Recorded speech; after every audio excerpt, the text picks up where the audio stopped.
Hello viewers, দেখতে পাচ্ছেন মোহাম্মদ আশরাফুল ইসলামের ছেলে জাকির ইসলাম আজকে আমাদের দীর্ঘদিনের কালী মূর্তি এই যে ঘর টর সব ভাঙে দিয়েছে, জমি দখল করতে আসছে।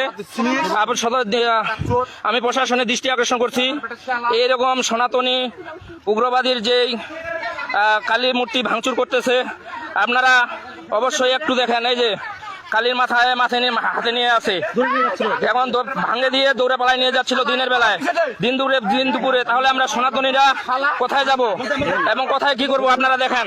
এই যে ঘর ভাঙে দিছে, ঘর ভাঙে দিয়ে কালী মূর্তি আমাদের দেখেন মাথায় আছে, দেখেন এখনো কালী মূর্তির মাথা হাতে আছে।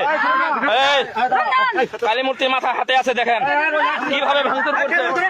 কিভাবে ভাঙচুর করছে ঘর এবং জমি দখল করতে আসছে। এরা দিনের বেলায় আমাদের সনাতনী ভাইদের জমি দখল করতে আসছে।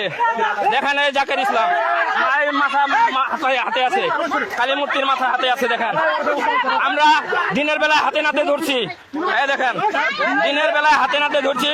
আমি প্রশাসনের দৃষ্টি আকর্ষণ করছি, আপনারা আমাদের এই সনাতন ধর্মাবলম্বীদের বাঁচান, নাইলে